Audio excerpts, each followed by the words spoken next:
Saludos, mi nombre es Jesús Espinosa y en esta oportunidad quiero conversar con ustedes un poco sobre la evaluación en educación a distancia y virtual. Todos sabemos que la humanidad está atravesando uno de sus momentos más complejos como consecuencia de la pandemia COVID-19. Han sido muchos los países en el mundo que han cerrado las puertas de sus escuelas y han implementado la educación a distancia, la educación virtual, como una alternativa para poder garantizar el derecho humano a la educación. América Latina y Venezuela no ha sido la excepción. Por eso el día de hoy vamos a mirar con un poco más de detenimiento uno de los momentos más importantes dentro del hecho educativo, como lo es la evaluación. Quiero invitarlos a que me acompañen leyendo este pequeño párrafo que nos asoma un poco sobre la importancia de la evaluación dentro del hecho educativo.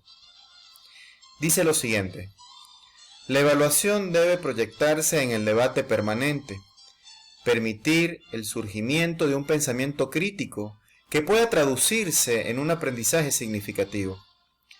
Cuando revisamos un poco más detenidamente el contenido de este párrafo, inmediatamente entendemos que la evaluación está revestida de una importancia muy particular.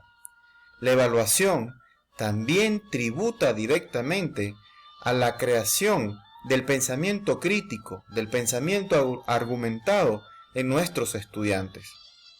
Pero además de eso, y sumado al proceso de enseñanza y aprendizaje, logra que el conocimiento se convierta en un aprendizaje significativo. Entonces es un error por parte del docente dejar de lado o subestimar la importancia del momento en el que se evalúa.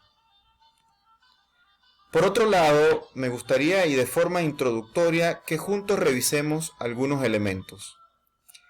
Lo primero, la necesaria distinción que debemos crear entre educación a distancia y educación virtual. La primera supone un proceso de acompañamiento, el cual el docente logra comprender el contexto en el que se desarrolla el proceso de formación, y esta educación a distancia se caracteriza por ese contexto, además de ser un proceso flexible.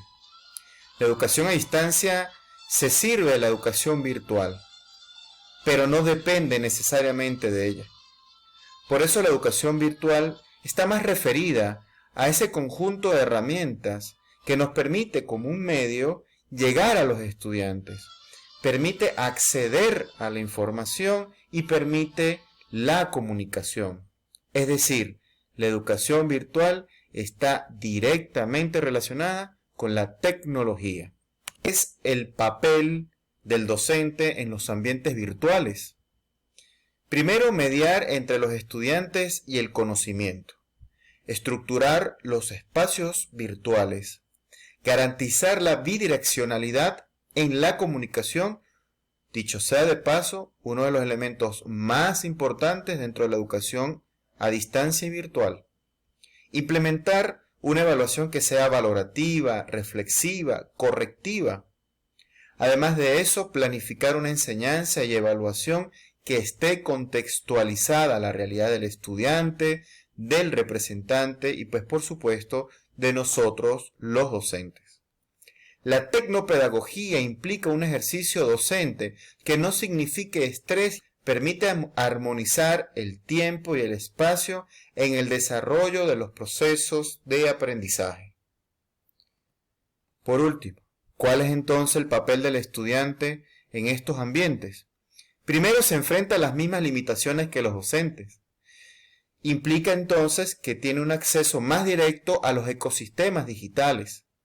Además, no se debe permitir la sensación que la virtualidad es un obstáculo entre la comunicación bidireccional con el docente.